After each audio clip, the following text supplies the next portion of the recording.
बहू, मुझे सामान की लिस्ट ला दो, मैं जाके किराने का सामान ले आती हूँ। अरे मम्मी जी, कितनी धूप है, आप कहाँ जाएंगी? आप हमको पैसे दे दीजिए, हम दोनों देवरानी जेठानी ले आएंगे। क्या? अरे तेरी जेठानी से पूछ, वो भी कभी गई है कि जो तू चलिए? 2 दिन हुए नहीं आए, मलिकाना चाहिए इनको। जब तक मेरी सांसें चल रही है ना, तब तक इस घर गृहस्थी की जिम्मेदारी मेरी है और मेरे हिसाब से ये घर परिवार चलेगा। समझ में आया तुमको? ज्यादा उड़ो मत। बहू हो, बहू बनकर रहो घर में, सास बनने की कोई जरूरत नहीं है। अरे अपनी जेठानी से कुछ सीखो। अरे पूरे 10 साल हो गए उसको इस घर में आए हुए, आज तक कभी पलट के जवाब नहीं दिया। और तुम हो कि एक साल में चप्पट चप्पट चप्पट चप्पट जब देखो जबान चलाती रहती हो। माँ जी, मैं तो आपके भले के लिए ही कह रही थी। ओ, मत देखो हमारा भला, हम देख लेंगे। अगर तुम्हारा भला देखने लग गए ना तो इस घर का सत्यानाश कर दोगे तुम दो की दोनों। अरे घर चलाना कोई मजाक नहीं है, समझी? एक एक चीज का हिसाब रखना पड़ता है। अच्छा, मेरे लिए थोड़ा सा चाय ला के दे दे, चाय पी लूं फिर जाऊं सामान लेने, धूप ज्यादा हो जाएगी। हाँ बड़ी बहू, जरा अपनी इस देवरानी को समझा ले, जरा तौर तरीके सिखा यहाँ रहने के। जी माँ जी। अरे चलना प्रिया। दीदी, ये सब क्या है? अंदर चल, सब बताती हूँ तुझे। अरे दीदी, ये सब क्या है? आप माँ जी से इतना डरती क्यों हैं? अरे आपकी शादी को इतने साल हो गए हैं, उसके बाद भी सारी घर गृहस्थी की जिम्मेदारी माँ जी देखती हैं। आप संभालिए ना इस घर की गृहस्थी। अरे पहले तो तू धीरे बोल, माँ जी ने सुन लिया ना तो कयामत आ जाएगी। अरे सुन ले तो सुन ले, मुझे क्या, मैं डरती नहीं हूँ। आपने ही डर डर के माँ जी को ऐसा बना दिया है। अरे छोटी, तुझे क्या लगता है मुझे अच्छा लगता है ऐसे हर चीज के लिए माँ जी से पूछना? मेरा भी मन करता है कि इस घर गृहस्थी को अब मैं संभालूं। इतने साल हो गए हैं मुझे मुझे हर चीज पता है इस घर के बारे में, कौन क्या खाता है क्या नहीं खाता है, कितना राशन लगता है, कितना मसाला लगता है, हर एक चीज मुझे पता है क्योंकि करती तो मैं ही हूँ। लेकिन फिर भी माँ जी कभी मुझे ये हक देती ही नहीं है। अरे तुझे क्या बताऊँ, तुझे पता है एक बार ना मैंने अपनी पसंद से एक बेडशीट खरीद ली थी। सिर्फ फेरी वाला आया था, सब खरीद रहे थे, माँ जी अपने मायके गई हुई थी तो मैंने भी ले ली। अरे भगवान मत पूछ छोटी, मत पूछ। अरे उस एक बेडशीट के पीछे इस घर में कितने दिनों तक महाभारत चली है ना, बस मैं ही जानती हूँ। और माँ जी ने मुझे इतना डांटा था, इतना डांटा था कि तुझे तो बता भी नहीं सकती। और वो दिन है और आज का दिन, मैंने भी छोड़ दी सारी चीजें। मस्त बेफिक्री से रहती हूँ, जिसको जो लाना है ला कर दो, जो बोलोगे बनाना है बना दूंगी, भाड़ में जाए। अरे माँ जी को तो भरोसा ही नहीं मेरे ऊपर, उनको तो यही लगता है कि अगर उन्होंने ये जिम्मेदारी मेरे हाथ में दे दी तो मैं तो इस पूरे घर का कबाड़ा ही कर दूंगी। अब तू ही बता छोटी, मैं कोई अनपढ़ गवार तो हूँ नहीं, इतने सालों से शादी का रिश्ता निभा रही हूँ, पूरा घर परिवार संभाल रही हूँ और राशन खरीद के लाने में पैसे में उसमें क्या बिगाड़ी दूंगी? पर भगवान माँ जी को कौन समझाए, इसीलिए तुझे भी समझाती हूँ कि तू ज्यादा माँ जी के सामने मुंह मत चलाया कर, तुझे भी डांट देगी। अरे मेरी तो आदत हो गई माँ जी के डांट सुनने की, लेकिन मैं नहीं चाहती कि माँ जी तुझे भी डांटे। पर दीदी, ऐसा कब तक चलेगा? क्या हमारा इस घर में कोई हक नहीं है? पता नहीं छोटी, हक है या नहीं, लेकिन कब तक चलेगा ये भी नहीं पता। जब तक जैसा चल रहा है चलने दो। अरे इस घर में तो हमें इतना भी हक नहीं कि हम अपने पतियों की कमाई से एक बिंदी भी ले लें पसंद की। हमें बिंदी भी वही लाकर देती हैं और वो भी वही बिंदी लाएंगे जो उनको पसंद हो और हमें वही लगानी है। पर जीजी, ये तो सरासर जुर्म है। हम भी इस घर की बहू हैं, कोई भाग कर तो आई नहीं है। भी सही से शादी करके लोग लाए हैं हमें, तो हमारा भी कुछ हक बनता है इस घर पे। क्या हम जिंदगी भर ऐसे ही दूसरों के हिसाब से जिंदगी जीते रहे? हमारी अपनी कोई जिंदगी नहीं। बात तो तू सही कह रही है छोटी, लेकिन इस घर में लगता नहीं कि ऐसा कुछ संभव हो पाएगा कभी। नहीं दीदी, मैं तो ये सब बर्दाश्त नहीं करूँगी। आपने भले ही इतने सालों तक बर्दाश्त कर लिया हो, आखिर हमारी भी कोई ज़िंदगी है। हमारे पतियों पर भी तो हमारा कुछ हक है, तो क्या उनकी कमाइयों पर हक नहीं है? हम अपनी पसंद से क्या कुछ भी नहीं कर सकते?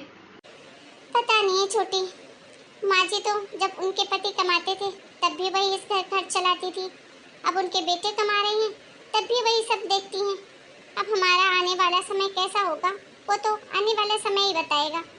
अच्छा छोटी बस कर, जल्दी से चाय बना लेते हैं, अगर माँ जी को पता चल गया ना और देर होगी तो बहुत चिल्लाएंगी। क्या यार जीजी, जब देखो माँ जी चिल्लाएंगी, माँ जी चिल्लाएंगी। अरे चिल्लाएंगी तो हमको जवाब देना नहीं आता क्या? जब आप कुछ गलत करते नहीं हो तो आप इतना डरते क्यों हो सासू माँ से? तू तो रहने दे बाबा, मुझे तो सच में बहुत डर लगता है, मैं ही बना लेती हूँ। अरे बहू, जल्दी से चाय बना लो। पोहे और जलेबी गर्मा गर्म लाया हूँ सबके नाश्ते के लिए। चाय बनाकर आ जाओ हॉल पे सब। जी पापा जी। दीदी, कहीं पापा जी ने हमारी बातें सुन तो नहीं ली? पता नहीं छोटी, भगवान बचाए। अगर पापा जी ने सासू माँ को कुछ बता दिया ना तो हमारी तो शामत है आज। अभी सब छोड़, जो होगा देखा जाएगा। चल जल्दी से फटाफट चाय बना लेते हैं। अरे अब तो इनको समझाना बहुत मुश्किल हो गया। हाँ, अरे बच्चे भी अपनी जिम्मेदारी अच्छे से निभा रहे हैं, बहुएं भी निभा रही हैं। हाँ, अभी शांति जी को कौन समझाए? कुछ ना कुछ तो करना ही पड़ेगा। अरे क्या बहुएं बेचारी जिंदगी भर हमेशा ऐसे ही घुट घुट के जीती रहेंगी? नहीं नहीं, मैं मेरे जीते जी ऐसा तो बिल्कुल नहीं होने दूंगा। अरे श्रीमती जी, क्या हुआ? ऐसे मुंह फुला के सुबह सुबह क्यों बैठी हैं आप? अब क्या बताऊं आपको, अरे दो दो बहुएं होते हुए भी अभी तक चाय नहीं मिली। अरे सोच रही थी किराना ले आती जाकर, फिर धूप हो जाएगी। कब से बोला है एक कप चाय दे दो, लेकिन पता नहीं दोनों महारानियां कहाँ बिजी हैं। अरे ये सब छोड़िए, अपना मूड जरा ठीक कीजिए। हम नाश्ते में आपका पसंद मनपसंद गर्मा गर्म पोहे और जलेबी लाए हैं। पहले अच्छे से नाश्ता कर लीजिए, उसके बाद चले जाइएगा। आप भी ना आए दिन बाहर की चीजें लाते रहते हैं। अरे पैसे पेड़ पे उगते हैं क्या? अब आप रिटायर हो चुके हैं, जरा सा तो समझिए। अरे रिटायर हो गया हूँ तो क्या हुआ? मेरी पेंशन आती है भाई, अपने पेंशन के पैसों से लाया हूँ, आपके बेटों के पैसों से बिल्कुल नहीं। अच्छा ठीक है, लाइए खाते हैं, आइए बैठिए। अच्छा सुनिए श्रीमती जी, मुझे आपसे कुछ जरूरी बात करनी है। बोलिए। देखिए अभी तक तो हमारी जिंदगी वैसे भी जिम्मेदारी उठाते उठाते निकल गई। मैं तो अब ये चाहता हूँ कि आप भी अपनी सारी जिम्मेदारियों से मुक्ति पा जाइए। क्यों ना हम लोग कहीं तीर्थ यात्रा पर चले 2-3 महीनों के लिए। हाँ जी, तीर्थ यात्रा की बात तो आप सही कर रहे हैं। मन तो मेरा भी बहुत है, लेकिन घर छोड़कर कैसे जाऊँ, वो भी 2-3 महीनों के लिए। यही तो श्रीमती जी, अरे घर छोड़कर जाइए, आपकी 2-2 बहुएं हैं, वो संभालेंगी अपनी घर गृहस्थी। हमें क्या करना है? हमने अपनी जिंदगी निभा ली, अपनी जिम्मेदारियां भी निभा ली। अब बच्चे बड़े हो गए हैं, शादी हो गई बच्चों की, अब वो अपनी गृहस्थी अपनी जिंदगी अपने हिसाब से देख लेंगे। क्या जी, आप भी कैसी बातें कर रहे हैं? अरे इन बहुओं में लक्षण दिखाई देते हैं क्या आपको, जो घर गृहस्थी संभालेंगी? श्रीमती जी आप उनको मौका तो दीजिए, तब तो आपको पता चलेगा। आप ही बताइए, जब हमारे साथ आपकी शादी हुई थी तब हमारी सास भी ऐसे ही कहा करती थी आपके लिए, याद है ना आपको? हाँ जी, बिल्कुल याद है। माँ जी तो मेरे पीछे ही पड़ी रहती थी। उनको तो यही लगता था कि अगर मैंने बहू के हाथ में जिम्मेदारी दे दी तो ये घर को बर्बाद ही कर देगी। और अब आप क्या कर रही हैं? मतलब आप कहना क्या चाहते हैं? मैं कुछ नहीं कहना चाहता हूँ, आप खुद जानती हैं कि मैं क्या कहना चाहता हूँ। अरे जैसे आपकी सास को लगता था कि आपके घर गृहस्थी आप नहीं संभाल सकती, वैसे अब आपको लग रहा है कि आपकी बहू घर गृहस्थी नहीं संभाल सकती, लेकिन ऐसा नहीं होता है। आप उनको जिम्मेदारी तो दीजिए, जरूर संभालेंगी। और दूसरी बात, संभाले या ना संभाले हमको क्या करना है, हमने तो अपनी जिम्मेदारी निभा दी ना। देखिए अब हमारे बुढ़ापे की दिन है, हम कितने दिनों तक बच्चों का साथ देंगे? कभी ना कभी तो उनको अकेले ही सीखना पड़ेगा ना। तो क्यों ना हम अपने जीते जी इनको अपनी जिम्मेदारियां संभालते हुए देख ली, ताकि मरने के बाद भी हम चैन से मरेंगे, हमें चिंता नहीं रहेगी हमारे बच्चों की। हाँ जी, बात तो आप सही कह रहे हैं। जब हमारी भी शादी हुई थी, यंग एज में थे, तब मेरा मन करता था कि आपके साथ कहीं घूमने फिरने जाऊं, कुछ वक्त बिताऊं, लेकिन परिवार की जिम्मेदारियों की वजह से कभी मौका ही नहीं मिला और फिर बस ऐसे ही जिंदगी निकल गई, पता ही नहीं चला। इसीलिए तो कहता हूँ भगवान, अब देखो मैं भी रिटायर हो चुका हूँ, रिटायरमेंट की भी कोई उम्र होती है ना, तो औरतों को भी घर के कामों से रिटायरमेंट ले लेनी चाहिए एक समय में, ठीक है? और अब हम दोनों अपने बुढ़ापे का समय एक दूसरे के साथ अच्छे से बिताएंगे, एक दूसरे को समय दें, क्या पता कब सांसें बंद हो जाए। चुप कीजिए आप भी, सुबह सुबह कुछ भी आप शगुन बोलते रहते हैं। अच्छा नहीं बोलूंगा, पहले आप ये बताइए, घूमने की टिकट करवाएं, आप चलेंगे हमारे साथ तीर्थ यात्रा पे 3-4 महीने के लिए? अच्छे से घूम फिर के आएंगे दोनों लोग और साथ में खूब सारा समय भी बिताएंगे। और भगवान की दया से हमें किसी से पैसे कौड़ी भी मांगने की जरूरत नहीं है, इतना तो आपके पति की पेंशन आती है कि हम दोनों का खर्चा आराम से निकल जाए। ठीक है जी, आप कह रहे हैं तो जरूर चलूंगी। और आप एक बात तो सच्ची कह रहे हैं, अरे आखिर मैं कब तक इनकी जिम्मेदारी निभाऊंगी? मैं भी बहूओं के हाथे सब कुछ सौंप दे देती हूँ, वो जाने उनका काम जाने, उनकी गृहस्थी, बनाना है तो बनाएं, बिगाड़ना है तो बिगाड़ें। हमें क्या, हमारा काम था हमारे बच्चों को परवरिश देना, बड़ा करना, सब कुछ तो निभा दिया हमने। चलिए जी, आप तो बिल्कुल टिकट करवा ही लीजिए, हम दोनों घूम फिर के आएंगे और साथ में बहुत सारा समय बिताएंगे। बहू बहू, चाय बनी हो तो ले आओ बेटा। बस 5 मिनट और लगेंगे पापा जी, ला रही हूँ, पक रही है।